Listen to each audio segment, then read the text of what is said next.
briefly talk about our committees and what we're doing in committee, and maybe some general things that are happening right now. We're sort of mid-session, if you will. Well, we're actually beyond mid-session at this point. And then we just open it up to you folks.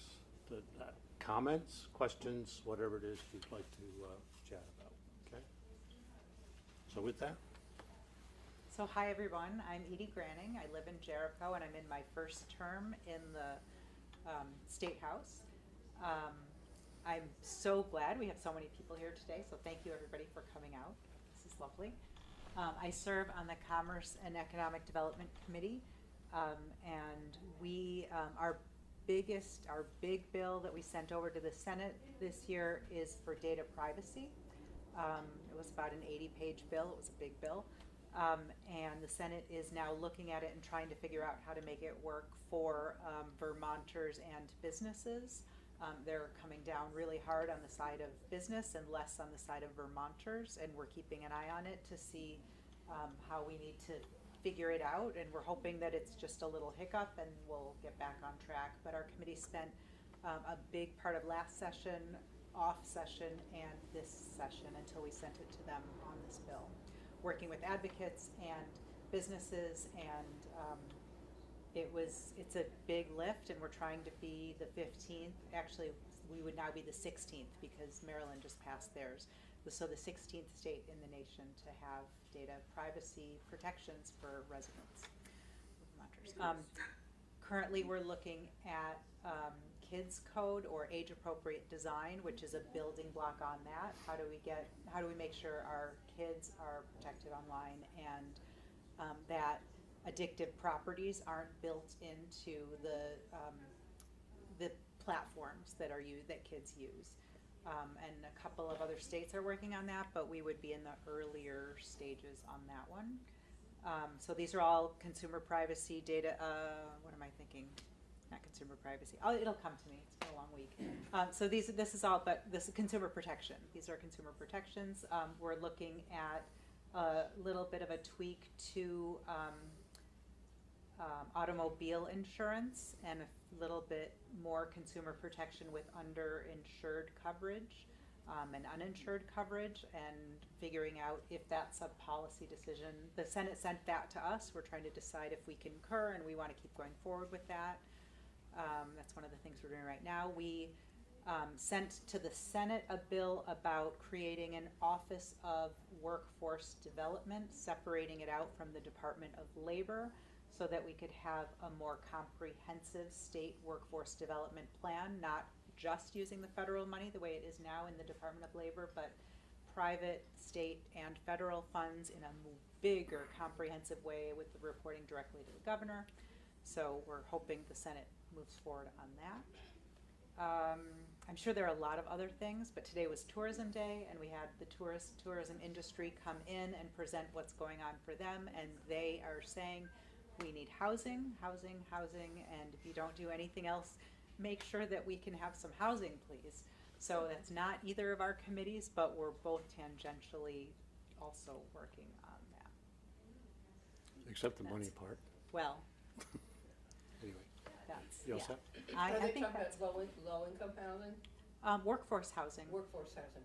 Yeah, and it's interesting because there's a good tension with tourism, because short-term rentals is a big part of tourism, and short-term rentals takes permanent housing off the market, right? So it's a really interesting tension that industry, and tourism is our biggest industry in Vermont, creates, right? So we have really interesting discussions about that, yeah.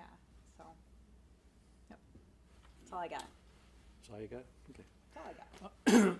Okay, Trevor Squirrel, and this is my 8th year of being a state representative. My standing committee is appropriations. I've been on that committee for 4 years. I also am chair of the Legislative Committee on Administrative Rules, which meets year-round. And that particular committee is responsible for overseeing all the rulemaking that takes place in the departments and agencies across state government. When we pass legislation, a lot of times there's rulemaking to implement that legislation. Louder. Louder? Sorry. Yeah. Appreciate that. But anyway, my standing committee appropriations, the House starts with the budget. Our budget this year is about $8.5 billion. We start with it in January and work through that process. And we had it on the floor of the House 2 weeks ago. We voted it out, and the Senate now has that. And so we're waiting for the Senate, hopefully to pass it out of the Senate tomorrow. We've had it for a couple of weeks now, to see what kind of changes that they've made to that. One of the things we did this year, we have a box that we work within in terms of what revenues are available to us in our budget. And we arrive at those numbers are given to us by the consensus forecast that we receive twice a year. The legislature has an economist and the administration has an economist, and they call it consensus because the two of them have to come together and agree on what the revenue should be. And so we have one in January, and then we have another one in July. So the one we had in January is the box we work in terms of building a budget for state government. We have to fit in that box. Now, as time goes on, even though they haven't had a July forecast, the Senate becomes actually more aware of funding that might be available through that process, and so they can build some things into their budgets. But because of some really strong needs that we have and challenges we have right now, think housing, probably number one. I think public safety in the criminal justice system is right up there. We have some issues around health care that we want to deal with. And I'm just going to settle for education over here just for right now, because it's a different funding source. And I'm sure there may be some questions about that. And so one of the things we did this year, we took a look at like housing, like public safety, and some Medicaid expansion things we wanted to do. And we developed bills. Instead of putting the money and the ask in the budget, we've developed different revenue streams for each one of those three items in three different bills. And then we also included the appropriations for those different areas in those. So those three bills went separate from the budget. And like the housing, with the revenue streams attached to that, it calls for an investment of about $100 million a year for the next 10 years. Senate doesn't like our tax proposal with that, so that's a conversation that's going on right now. We need to get it back from the Senate, and then generally what will happen is that the Senate will make enough changes that we won't concur. So we'll have a conference committee of 3 House representatives and 3 senators, which will get together in a room and have a conversation back and forth and come to a consensus as to what we all agree on, and then we bring it separately back to the House floor and the Senate floor to make a decision. Generally, we do make a decision and come to some consensus on that. It passes, and then it goes to the governor, and the governor has some options about what he may choose to do, whether it's to say thank you very much and sign it, veto it, or let it go into law without signing that. I kind of suspect I know where he's going right now with the way the budget's structured. But anyway, that's the work that I'm involved in. So with that, I guess we'll open up for questions. And if you would just say your name and the town that you're from with your question, that would be really helpful for everybody in the room. Well, I guess I'll start. Great. I'm Carla Hochschild, and I live in Underhill. And I guess I'm majorly concerned, as it seems everybody in the state is, about what's going to happen with property taxes and all the needs that our school systems need.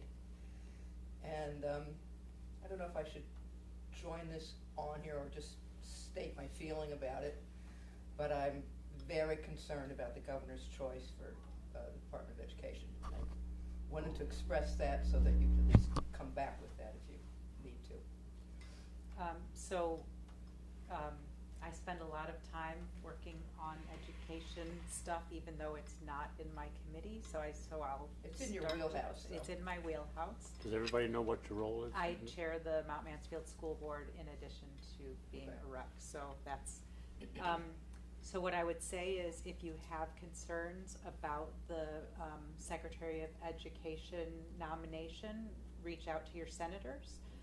We don't get a vote, but the Senate. You don't get a vote. We don't Just get a the vote, Senate. but the Senate gets to confirm the position, and they are currently having small meetings with her, individual meetings, and I believe Senate Education will be having an official meeting with her before it goes to the floor for confirmation. And that is on Monday, is that right? It is not on Monday. It was originally going to be on Monday. Her first day will be Monday, and so she will start prior to her confirmation. She starts working before she gets confirmed? That is how it works in Vermont. All these things that I didn't know either, and Wow, I that's just really am frustrating. learning. So reach out to your senators, reach out to Senate Education. They are the current So gatekeepers. who are those people again? So our senators are Thomas Chittenden, Keisha Ram Hinsdale, and Ginny Lyons. Okay. So, Beyond email, is there what else is there to do beyond, I mean, I emailed them and heard back and. is there anything- you can also email the folks on Senate Education, because they're going to be, and specifically if you have questions that you'd like them to make sure they ask, that would be another opportunity.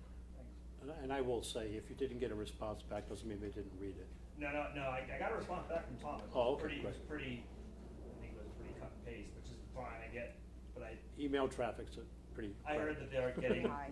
that they're getting 10 to 15 emails every day about her, which is great. Yeah. to hear. That's yeah. Yeah, and I'll leave it there with that one. So, so when it comes to, I haven't had an opportunity to interact with her at all.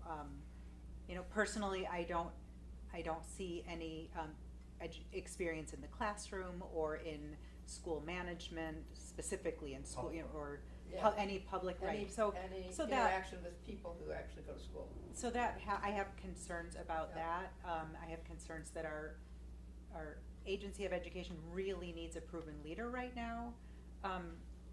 And I haven't had an opportunity to interact with her to see if she has the skills or, you know, any of that. I know the experience piece doesn't appear to be there on her resume.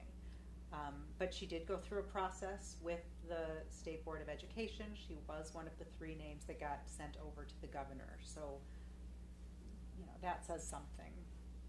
So anyway, I'll leave that there. And then your property tax question. Well, yeah, I mean, I think we all are concerned about how we continue to sustain an education system at the property tax rate increases that we keep seeing. Yep. Yeah, so we have a system right now that is built. Do you have some more you want to say? I don't want to cut you off. No, I was just gonna say, because at the same time that we're talking about property taxes, we're talking about making housing available, Mhm. generally available. And to me, those become, they're in the same category. You know, how do we make affordable housing available at the same time affordable schools? Yeah, Vermont available? has to be affordable, full stop. Right. Yep. Right. Yep. Yeah, and it means more than just any one thing. So yeah, that's, it's important to think about it like that, right? It's important to think about this holistically. What is happening right now is the yield bill is being put together, and that's the bill that says truly what our taxes are going to look like, except that this year it might not, because all the budgets haven't quite passed yet. Right. So, you know, we're in this, like, we're in a system right now where we never really know until we get our tax bill what our taxes are gonna be, and I don't know that that's good for anyone. And we've been, you know, on the school board, we've been dealing with this for years, right? We've been, Right. you know, we keep saying it's an estimate, it's an estimate, it's an estimate, and all of a sudden this year, it's turned into, a problem that everyone is noticing because there is so much uncertainty. And so, I'm glad that people want this system to change, because I don't think it's a good system, right? I don't think that anytime people are voting for something that they're really not voting for, that's not the right way to Right. have a system developed. So I'm hoping that we can change that. It won't be changed this year, it won't be changed next year, because it needs to be well thought through, it needs to be done cautiously and carefully so that the unintended consequences aren't detrimental to the system. So, all of that said, there will be, I hope, if the Senate concurs, more money put into the education fund so that the tax burden isn't excessive this year, and school budgets aren't as high as they were originally, so that is less of a burden on the system. And House Education is putting together a really good plan that will look deeply at the system, and how it's built today is not designed to contain costs, and it's also not designed to make sure that the spend is working toward benefit. It's just not. And so they're looking at changing the system so that we are spending money toward the benefit of students, right, and student outcomes, and not just educational outcomes, but whole person outcomes. And so they've put together a task force. I think the full bill will be out tomorrow, but I've been talking to a lot of people on the committee about what it's going to look like and who's going to be involved, looking at experts being involved. So I have hope, and I haven't had hope for a long time, and I have hope right now, so I think that's really positive. And it's not going to be quick, because if it's quick, it's not going to be done well, right? This is that old saying, if you want it to be, inexpensive and good and cheap That's close. and Yeah, fast, pick two, right? So fast is not going to be the thing. I was gonna say one more thing about education, I guess. And I think for the most part, I concur that a lot of the services that we expect the school to now give are good things. Sure. So it's very hard to say no, and I guess the one that I'm looking at or thinking about the most is mental health services, which seem to be necessary in our schools, and we have a lot of catch up to do from the pandemic. But the mental health services, I feel like those services maybe should be brought back to the state and offered more to whole communities, because the school's mandate is with our students, but we need mental health services for, and I'm thinking of the elderly population particularly, but not you, Bill. No, but you're right on target, and you have, I mean, clearly you've been thinking about this, because 100% our schools, we love it when our school is the center of the community, but our school can't be responsible to keep our whole community whole and safe and do everything for every person, right? And which is why we have communities that are bigger than that. And it's property taxes where you notice the cost of schools. Yes, property taxes where we see it. And community programming isn't normally paid out of property taxes, it's paid out of other taxes. So as we shift the burden to the school, we shift it into a pot of money where we're paying out in big chunks, right? In Jericho, it's twice a year, and Underhill, it's 3 times a year. So it's, and it's not working for everyone. It's working for the school districts that are really functional, which ours happens to be one. But that doesn't mean that it's a good thing for the community in a whole, right? So you're 100% right, and that has to shift, and people are working on that. They're working on that in the Human Services Committee, they're working on that in the Education Committee, they're working on that with executive partners, executive branch partners, to kind of make sure that it actually happens. Yeah, I was gonna say, as long as I'm still talking to you. It's also, so the state decided last year that we should feed all children, which is a good thing. But I'm going to say with the elderly too, perhaps we shift all of accessible food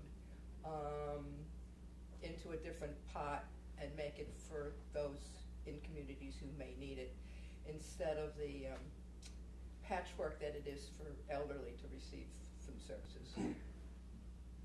That's an interesting concept that hasn't come up in any of the conversations that I've had, and I'll take it back. So, yeah. Bill? Hi, I'm Bill Butler. I'm impressed with your, I'm from Jericho. I'm impressed with your commitment to housing. Yeah. And so you're proposing to put $100 million a year for how many years? It's about 10 years. Can you expand on that at all, or is that about it? It's H 829, which is the House bill. And the revenue stream is the property transfer tax and income tax. Right now, when you buy a house, part of your cost is the property transfer tax, which is about 1.25% of the value. And there are some income breaks there. And there's also a clean water surcharge about 0.20 or something like that. The proposal is to, at 750,000 and above, and it's a marginal tax, so it's only going up, not up to 750, but any amount over 750. There'll be a 2% additional charge on that. 2.4%? Uh, It takes it up to 3.65. I think it's 2. But anyway, it's gonna raise it's supposed to raise about $17 million. Okay. And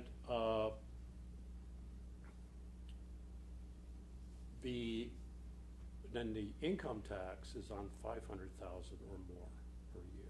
Right now, if you make over $250,000 a year, or you make $1 million a year, you pay the same amount of income tax. So Percent. it's not very progressive. So in that segment, it's not progressive. So I think a lot of folks are feeling like this is an opportunity, we should be doing that. People can afford to pay into the system for things like that. And that would raise about $70 million.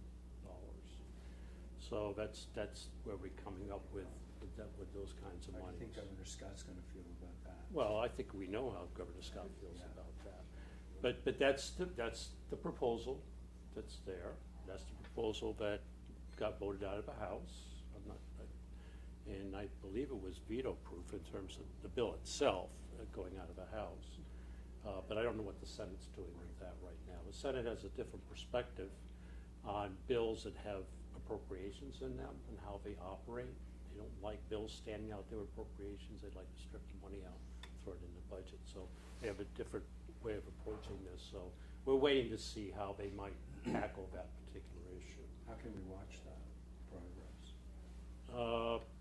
They're gonna vote this out tomorrow, so a lot of that conversation's already been had, probably. Well, So there's probably not much to see until the Senate gets done with it. And then it's gonna be about what happens in the conference committee. And you can always shoot me an email and I'll send you where the stream is to follow that. Okay, glad to do that. And, you know, it's money that goes to our partners like Vermont Housing Conservation Board and Champlain Housing Trust and all those folks that handle a lot of that housing money. And they're very credible organizations that do really great work. And it's affordable housing. I know it's broken down into different segments. I just don't have that level of detail about the is housing. affordable still the missing middle, or are we not in there? I don't know if there's any missing middle in there.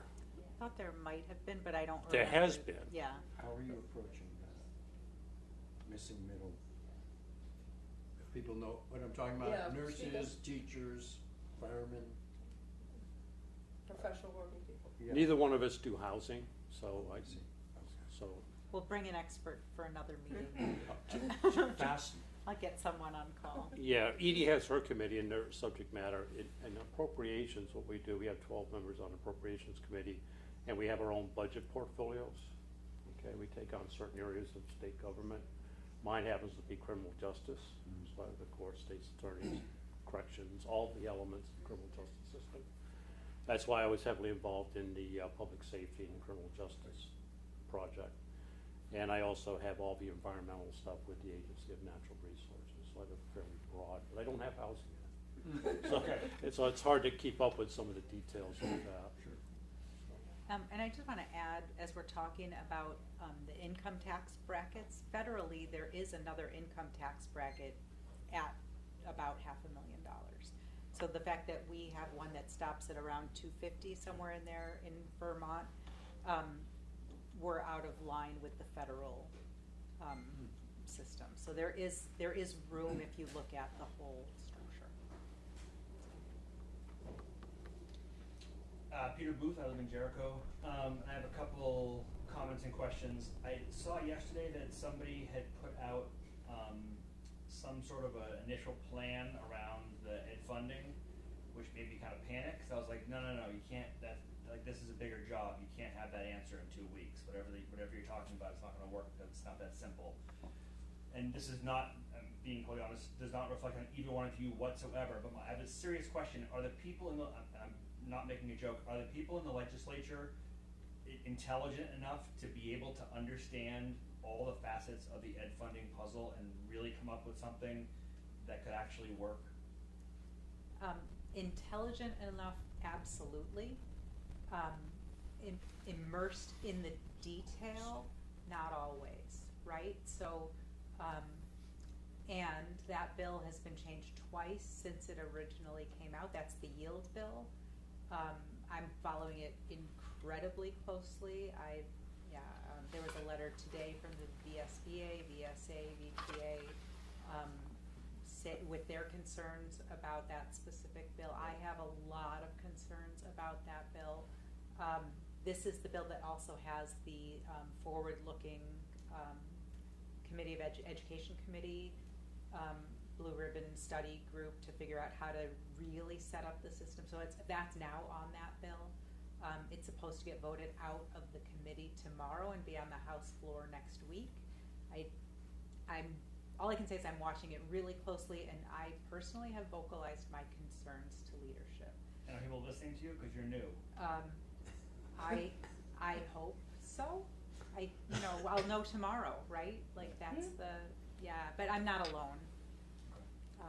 There are, I think, a dozen people who serve on school boards who are in the legislature right now. We talk a lot.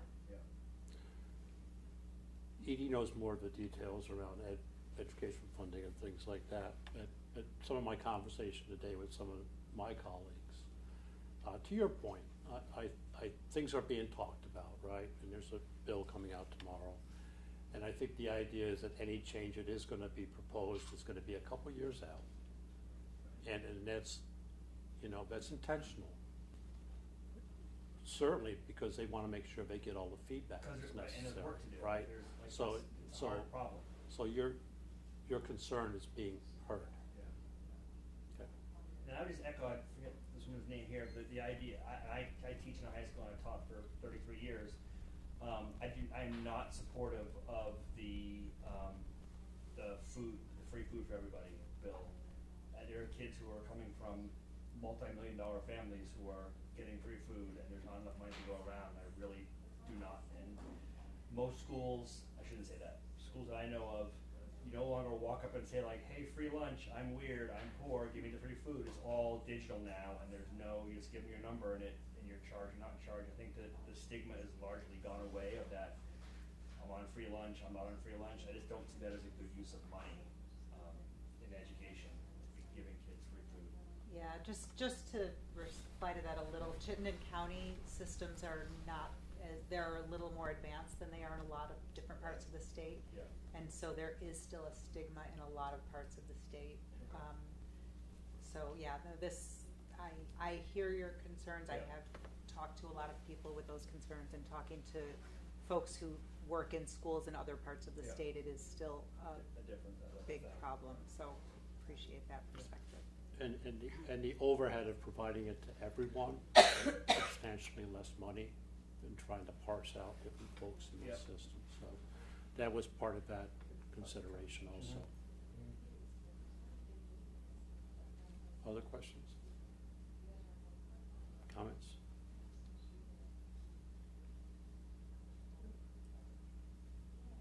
Is there anyone online? There's one person online, please. Okay, but no question? Okay, that's fine. I do have a question Okay. on a different subject. I had. Can you hear Sorry, me all right? yes, can you tell us your name and what town you're from? Oh, sure. My name's Bob Mulcahy, and I'm from Jericho. Thank you. And I had understood that there may be a proposal for a registration fee for electric vehicles, so that they too would be contributing to the roads and bridges in Vermont. Is there anything like that happening in the legislature? You know, I can't say with any certainty. I know it's been discussed.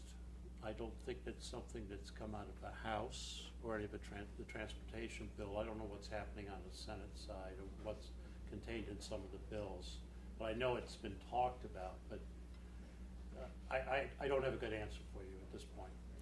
Yeah, I'm, Okay, thank you. the underlying issue is that with more electric cars on the road, the gas tax that has been funding our roads and road construction is decreasing significantly, and so our transportation fund is significantly decreased and continues to decrease every year. So the question is, what is the right amount, and how do you have folks with electric vehicles contribute so that we can maintain our roads? And I don't think there's a full plan yet, but there are people looking into it. Are there other states? I would think just an annual registration fee equal to the gas tax that on average we all pay would be a fair way to assess them, and then they would be contributing along with the rest of us. Yeah, and I have, It doesn't seem like it, yeah, it doesn't seem like it's that complicated. I have thoughts myself, and this is where I go back to what I know about education. It really looks simple from the surface, and then when you know the detail, you understand all the complication. And so I'm going to let the transportation experts come up with a plan on that, and do my best to be patient while they come up with a really good way to do it. But I do appreciate that it seems like there should be a simple solution, and I want to understand the unintended. I want somebody looking at what the consequences are to whatever system we put in place. So. Thank you.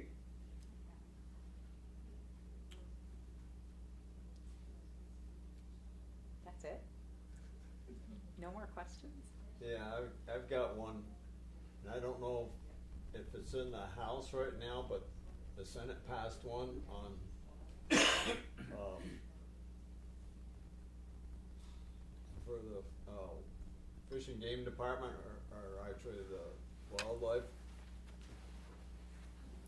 Yeah, it's Senate 258. That's what you're referring to. Is it? And that's, It's in the House now. It's in House Environment and Energy. Yeah, what it's, I don't know the details because I know what the general approach to it is. I don't know what's actually in the bill because things change as they move around. But what he's referring to is there's been a lot of concern in Vermont, but it's also been occurring across the country that we have fish and wildlife departments that are not necessarily, it's not necessarily my opinion, what I'm saying here, are not responsive to the various folks that interface with nature, okay? Not just consumptive users, what are hunters and fisher and trappers, but also non-consumptive users, hikers, people that canoe, people that bird watch, all those kinds of activities, which has certainly increased over the past few decades. And some of the underpinning foundations, and if you asked me to explain, I probably wouldn't be able to do a very good job of that, but underpin a lot of these fish and wildlife departments are based on a model that was put together quite some time ago, and I think there's a lot of issues with that particular model. Fish and Wildlife Department is unique in the sense that you have a department, you have folks that work in that department, biologists and things like that. And then you have a Fish and Wildlife Board that's one person from each county that's appointed. In this case, our system is set up so that the governor gets to appoint someone from each county to be on that board. And many years ago, the legislature decided they didn't want to be in the business of setting hunting, fishing regulations. So that's how this got created, and now got created in other states. And so they, in fact, have in some ways more power than the department does. So the department can come to the board and say, we think you should do X. And the board can say, yeah, I think that's a good idea, we can do that. They have that rulemaking power, even though rulemaking still has to come through my LCAR committee. Or they can say, no thanks, you know, and send the department back to redo that. And one of the concerns has been that the board right now it's all made up of hunters, trappers, consumptive users. It's not making allowances for those other folks on that board. You can say, well, maybe that's the fault of the administration and what have you. And they can take some responsibility for that, because they can certainly make different decisions than what they are making right now. I'll tell a story. I chair the Legislative Committee on Administrative Rules. Over the last couple of years, 2 bills were passed, H-159 and H-165. Forget exactly what year it was. The 159 was changes to trapping, that they asked the department to go back and change some rules and go through rulemaking. And then the 165 was a bill about hunting coyotes with hounds. And they wanted, again, the department and the board to go back and do rulemaking to make some changes, okay? The department decided to put the 2 rulemaking processes together in one rule, which is fine, and they brought it to my committee. And my committee is a joint committee, so there's 4 senators and 4 representatives on it. And so we review the rules to make sure that they followed the right procedure for rulemaking, called the Administrative Procedures Act. Does it meet legislative intent? Is it arbitrary? Have you done the required economic analysis or the environmental analysis and things like that? So we don't really get into the policy conversation. That's not really, although we ask a lot of policy questions, but we don't make decisions based on that. We make it based on the fact that the department has followed the process, okay, including responding to public input. The committee felt like the department had not met legislative intent in various elements of the rule, and also did not respond to public comment. Only was responding to our committee. So we had it back and forth over a couple of months, which is unusual for rulemaking in our committee. Usually one meeting, we say, fine, you're wonderful, go away. But not with this. It was I had 2 full rooms of people giving testimony on both sides of this issue, on these rules. So we finally sort of aired it all out, tried to be fair to everyone so they could have a conversation, have that discussion. The department came to me and said, well, what would it take for us to get to yes on the rules? I said, well, I think there's 3 issues here and there's an issue here. And I said, I think if you address those, I think the committee will be comfortable with that. We can approve the rule. So the department went away and basically went back to the board and suggested the 3 changes we recommended to the department, to the board, and also one on the coyote hunting. And the board said no to all 4 of those. So the department made a recommendation to the board said no. So we ended up approving the rule with a certain number of objections to it. And what that means, I'm getting a little off here, but I might as well explain what it is, how we operate. If we approve a rule, then things go forward. If we object to a rule, they can still go forward with the rule, which the department ended up, and the board ended up doing, right, regardless of our objection. But what it does is our objection is then filed with the Secretary of State, and we certify that objection. So if somebody wants to sue the department on these particular elements of the rule that we objected to, the burden of proof now is on the department and not on the plaintiff. So that's the difference in what happens when our committee says, okay, we approve or we object to it. So what's happened with this legislation, I've been in the State House for 8 years now, and I've been on natural resources for 4 years before that. So I've had these conversations around fish and wildlife and the board and stuff like that. In my estimation, in my opinion, the department or the board with the department have been unresponsive to even any compromise at all. And they've gotten themselves in a place where even middle of the road folks, legislators, have said, you know, just the way you're acting is alienating us. and that's what's happened. Okay? And we get legislation out of that. I've always felt that if there had been some meeting and some compromise on some of the issues that people are concerned about, you know, a lot of people can't get their head around hunting coyotes with hounds. You know, they just can't get their head around that. They moderate people. So we end up with legislation. We end up with senators and folks like that saying, well, we'll do it legislatively then. But what's happening in that bill, in other words, they want to make that board advisory board, not a rulemaking board. Okay? So they're not necessarily doing away with it. But they do want the appointments to be more balanced on that board. That's what that legislation is doing. Well, they're looking, from what I've heard, right now, as you said, there's one from each county. It still would be. But if they want to cut it down to like four members,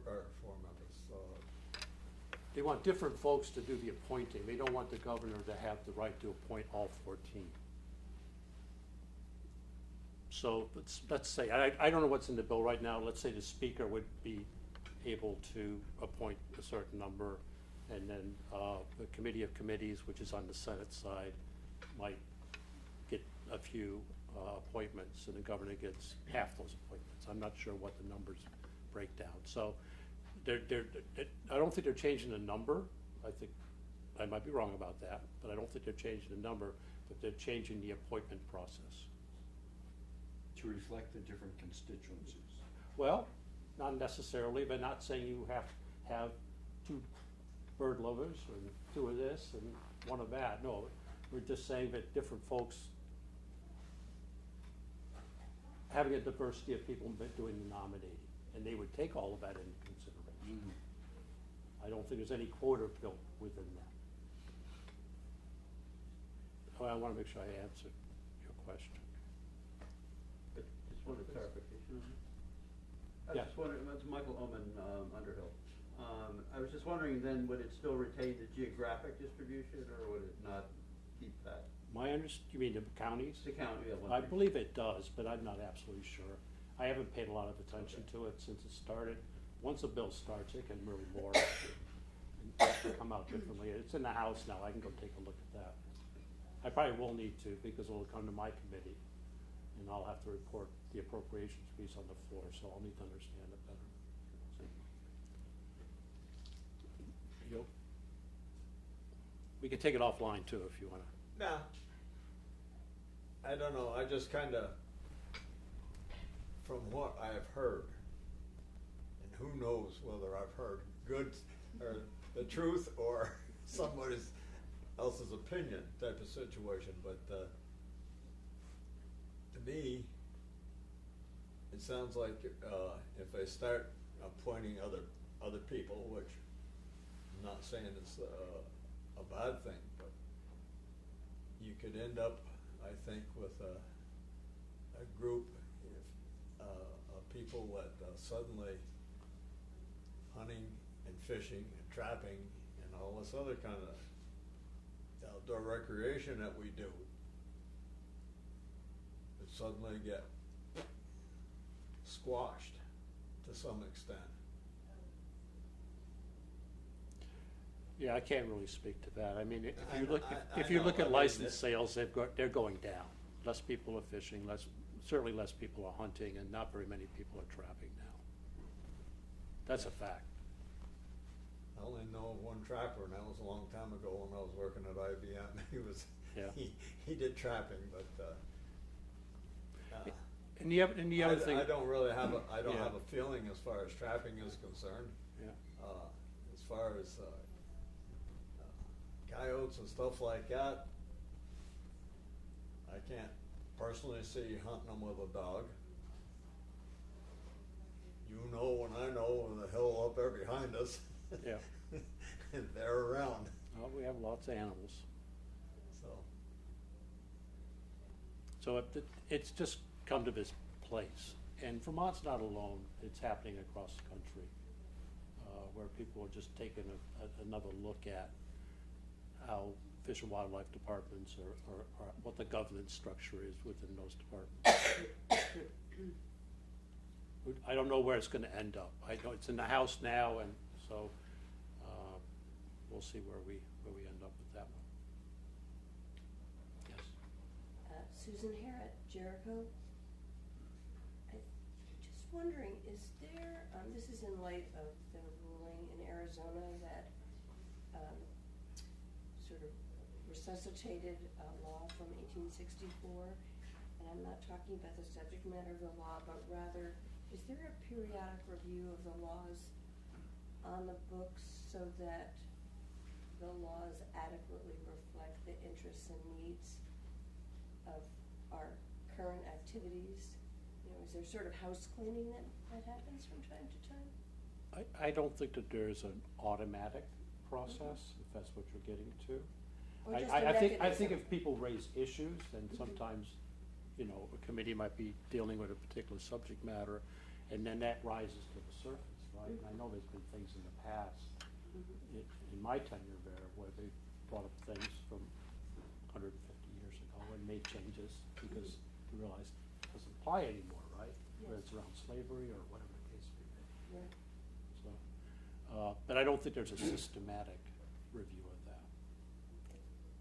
You know, and that's, I mean, some laws get reviewed every year, some laws never get reviewed, and a few years ago, the Legislative Council, the lawyers who help us write the laws, did a more of a concerted effort when they were, you know, to do some rewriting to make things more gender neutral and do other things, and had a little bit of a broader perspective.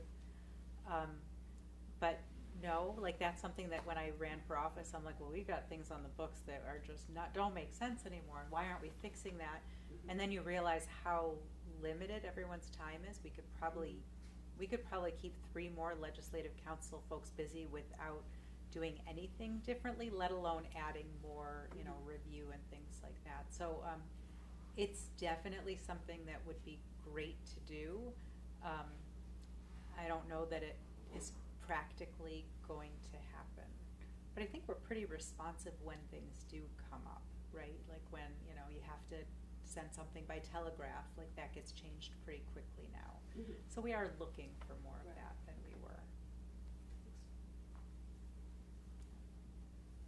That came up this year, or last year. Telegraph. Telegraphs Yeah. I love it. falls under your domain with digital privacy. Sort of, yeah. Can you talk a little bit about that digital privacy thing, and like I don't understand how the state of Vermont or any of the other 14 states, what could it really do to control how Facebook or Instagram are conducting themselves, and TikTok? Like what is our ability with something that's not a brick and mortar? Yeah, so without the law, nothing. Most businesses have some kind of a data privacy policy, and they're all different, but most of them have them, and actually the search engines rate businesses higher if they have a data privacy policy, and so they come up higher on your, you know, search list, which is fascinating, right, to know. But without a law, so with a law, we can require data minimization, which means you can only collect the data that you absolutely need to serve the customer. So you can't, you know, find out what their driving record is if you're, you know, selling books or, you know, like those, whatever. That if you want to sell their information for targeted advertising for more products, they have to say it's okay. And I'm just trying to think some of the other easy kind of things. That you have the right to be forgotten in certain instances, right? Not law enforcement, things like that, but in certain instances you can say, yep, I was your customer, I don't want to be your customer anymore, stop sending me, you know, I don't have to hit unsubscribe 18 times from your newsletter, you're required to actually unsubscribe me and lose my information. And there are a couple of other basic rights that we're hoping gets passed in the law. And you can choose, yeah, I want, you know, Darn Tough Socks to sell my data to whomever they partner with because I really like their product and I want to be targeted by more products like that, right? So I could say that. Or I could say, nope, I only want to go to the stores that I want to go to. I don't want you to sell me an extra pair of, try to sell me right, that kind of a thing. And so it's just giving consumers the right to choose and the right to know what's happening with their data. And so it can make a big difference. And the states like Connecticut, which is where we've started our policy from, their customers, their residents are better treated. And it's anybody who's doing business, right? It's protecting the actual residents. So if a company wants to do business with Vermonters, and we do everything on our phones now, right? So you can be, but then they have to treat our data in a certain way. So it can make a difference. And how about the addictive nature of all this? Well, that's the kids code or age appropriate design. Also can make a difference, right? We can say you can't send notifications after a certain time. You can't have automatic scrolling or automatic feed, kind of extra, all of those things. I'm going to use the wrong words, but yeah. And then you have to have enforcement. So I'm going to come to you.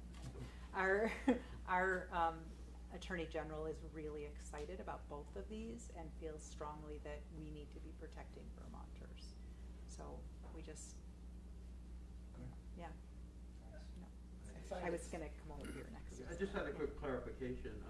Will that also address, like, every time you sign up for something like this, they'll send you around a new privacy policy, only 34 pages of fine print, and somewhere in there is the thing that gives them the right to do all of those things. I mean, will there be some way of addressing that, you need to assent to this privacy policy to use the product, and buried in the privacy policy is they're selling this thing. So you've agreed to it, but you haven't really done it. Is there some way that will deal with that problem? Yeah, so based on the European model, you get one pop-up that is required information. Can I track it? Can I sell your data? Can I, it's like 4 different things. And you just slide the bar over, and you can go in and read the rest of the privacy policy, what they're going to do with it. But it starts with these basic things, like this is.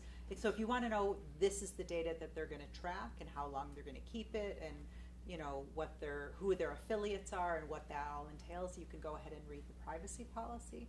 But if you just want to say, only track the information that you need for me to buy this pair of shoes or socks or whatever it is, then you can do that.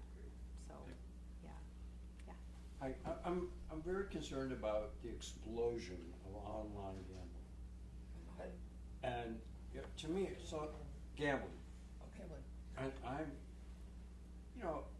watching the Super Bowl, with an 8-year-old kid, and on comes Ron Gronkowski, a hero, and he's pushing gambling to an 8-year-old kid. And I didn't invite him into my living room, and there he is. And I consider that kind of thing as so addictive, it's like a drug. And he's, to me, a drug dealer in my living room, and I don't like it.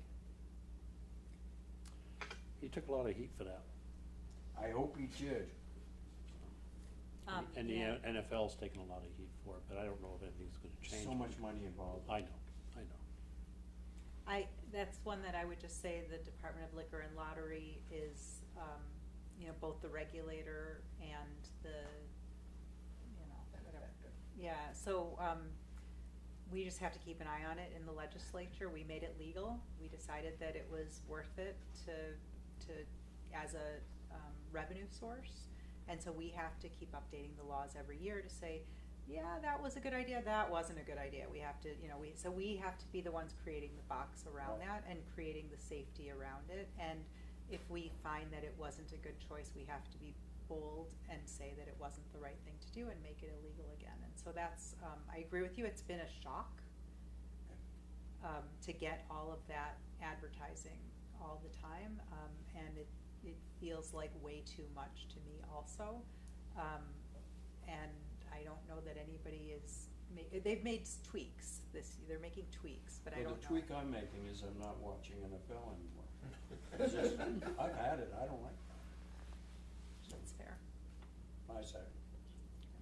on that topic, I find it fascinating that that the school systems around Silicon Valley and so forth that have decided not to allow computers essentially in their schools. You know, YouTube and all the rest of it, that no, we don't want our kids online in our school system. And they certainly have the money to buy all this, and they certainly, probably their kids have it, but they said, not in our schools. And I'd be interested if anybody's, you know, decided that, no, we don't want our kids constantly exposed to screens in our school system. We want human beings talking to human beings. Yeah, there's a phone-free bill in Senate Education right now. Did it pass? Do you know, Patty, if it passed out of I Senate? didn't think it made it out of committee, but didn't I'm make it not- out of committee? I'm not following it, Yeah, so. okay. There was a phone-free schools bill Oh, this phone-free year. schools. I don't know, I didn't hear that it made it out of committee either, so. That wasn't a big- I think there were some objections that it eliminated all phones off the property Yep. and, you know, these days, I don't have any young children now, Yeah. but from a safety perspective, I want to be connected in case there are issues of that sort, and I think there were some discussions of that nature. Yep. I just don't know what the final disposition. So- But you're at Mount Mansfield, we're not connected anyway. We are connected now. We are connected now. We were not connected for a long time, but we are connected now, I yeah. was gonna say, So- my memory is the school wasn't connected Well, anyway, so. It's a good way to stay there. Wasn't that so? It wasn't for a long time, yeah. Yeah, so it's something that's being discussed, it's not gonna happen this year. It's part of how do we figure out How to keep our kids safe. mental health, physical health. And we're talking about, we want our kids to be able to make a 911 call, which is pretty scary when you It's think about very it that way, scary. right? It's horrifying. It's pretty horrifying.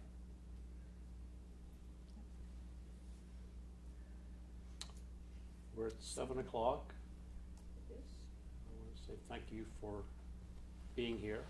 Thank you. We'll be here Thank again you. next month. I was I'm gonna not say, sure we what, have do you another know one what date it is? scheduled, and I hope it's not the last week of session. If it is, we're gonna have to, yeah, it's scheduled for the 9th of May, and we're gonna change that, cause that's right now the night before our last day, and it's Which unlikely. means you might be there at midnight. We'll yeah. be there till midnight we're not exaggerating, we'll be there Oh, till of midnight course, that yeah, night. you will be there. So we're gonna change that day. It's end of session, yeah. Yeah, we We'll can do it the make- next week yeah. just to have a closeout. Yeah. Well, I'll get with Holly. We'll Talking put- about the end of session, I just have a procedure question. Sure, Cause I'm just, following some bills. I'm just like dipping my toes into Vermont state law.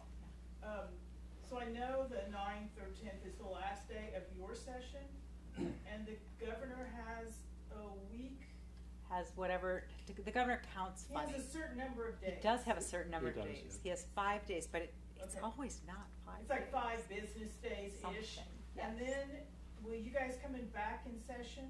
In And June. So when is that? It's What- not what is the- scheduled yet, but it's Okay. going to be mid-June. All right, I'm thank you. pretty sure I know when it is, June.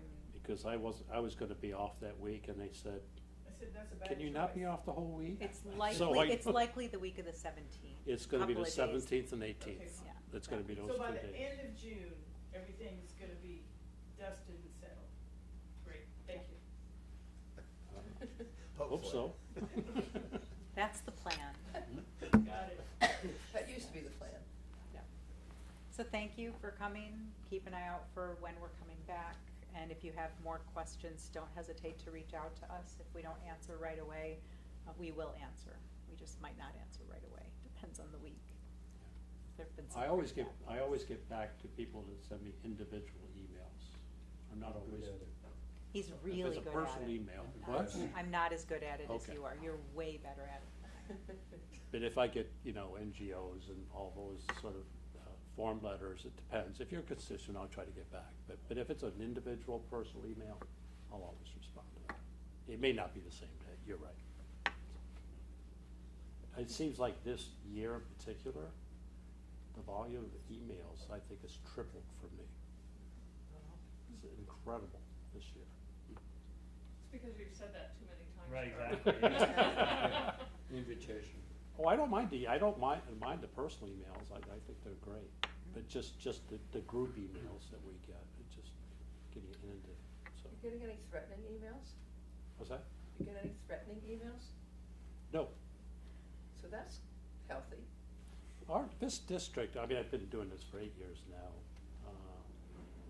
You know, it's a great group, it's a great community.